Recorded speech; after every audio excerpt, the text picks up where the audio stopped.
ISIS. Defense officials will meet with President Trump at the Pentagon later this morning to discuss the best path forward to defeating the Islamic State and stabilizing the region. They will also look at the possibility of boosting troop levels in Afghanistan. Joining us right now is Trump 2020 Advisory Board member and former Navy SEAL Carl Higbie. Carl, good to see you. Thanks so much for joining us. Thanks for having me. Your expectations out of the Pentagon meeting today?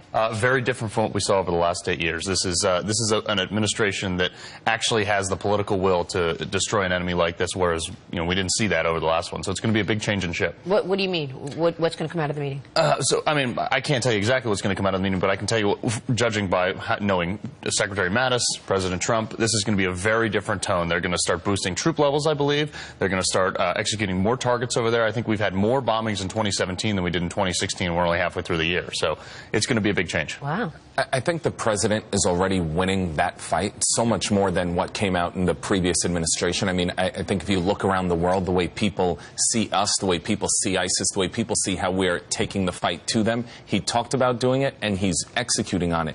And I hope we get that message after this meeting today, and kind of break down the numbers, forget about all the minor stuff. This is a huge fight, a huge enemy, and I think we're winning this fight, and I really think it's important to get that message out to the American people. I'm glad you brought up the winning aspect, because under Bush and Obama, we failed to define the desired end result here. And this is something that President Trump, when he builds a building, I've talked about it before, he knows how many floors, how many people, how long it's going to take, etc. So we need to define those goals, and I think this is something that Secretary Mattis is uniquely qualified for, as he was the architect of the Battle of Fallujah. I mean, he defined the end result, defined the strategy, and went out and executed it near flawlessly. So that was something we're going to see a big change here. Is he's actually going to define what an end result is in Iraq and Afghanistan.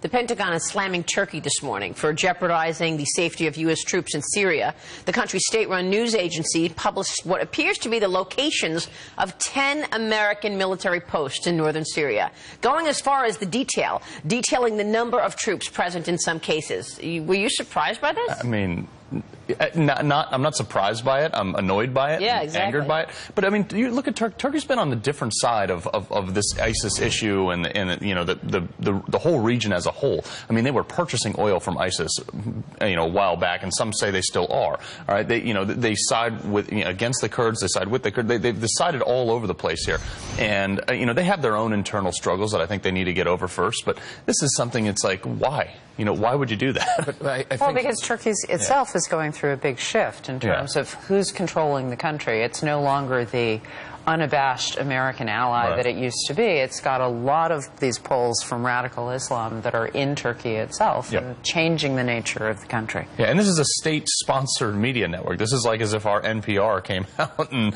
started talking about troop levels and locations and things like that. So, but you raise an important issue in terms of the oil that the Islamic State was selling and is selling. How successful have we been, and has the world been, at cracking down on the ISIS economy and how the Islamic State raises money and funds itself? Yeah, well, this is something President Trump actually harped on greatly during the campaign, was take the oil. Yeah. And everybody hit him, says, oh, you can't steal sovereign nations' oil. Well, guess what? Like these people in ISIS, they don't operate on geographical borders. So, yes, we're going to have to go into what is sometimes a sovereign nation and seize regions of oil in order to stop their funding. It's oil and grain, and to a lesser extent, I think now it's ransoms from kidnapping, human trafficking, the sale of antiquities, you name it. I mean, this is a self-sustaining economy. Yeah, and it bans geographical borders, which is the difficult part. And that's what I think another thing that's going to come out of this meeting is being able to work across the region, as Mattis is saying now, a regional strategy versus geographical countries. But the oil on the black market is the largest source of revenue for ISIS, and you wonder about this relationship with Turkey. I mean, obviously that's where Turkey's getting its oil. Right. Can we stop that? I mean, how do you stop the flow of this black oil on the market? I mean, in short, I believe that they're doing it because they're getting it at a cheaper price. So they're going to keep doing it. We're not going to stop it unless we put some serious sanctions. I don't know if sanctions is the deal, but with some serious ramifications to accepting or giving any aid to ISIS. I think one thing all American people should find comfort in is that this news out of Turkey today, the president is going to act. There's going to be some ramification on that. I don't know what it's going to be, but I think he's proven that we are not not going to take this lying down, that if there's something like an action like this, there's going to be a reaction from us, which I think is great. Yeah, I mean, and we saw, too, under the Obama administration, they started taking our missile defenses out of Turkey. I mean, that was the beginning of the end of our really solid relationship with Turkey, I think. You know Trump and you know Mattis, and you were right that it was Obama's appointee, but there was a cultural difference between what the military might want to accomplish and what the administration wanted. Now there's greater synchronicity, but as you know the two men, are there any areas where you think they might still diverge strategically?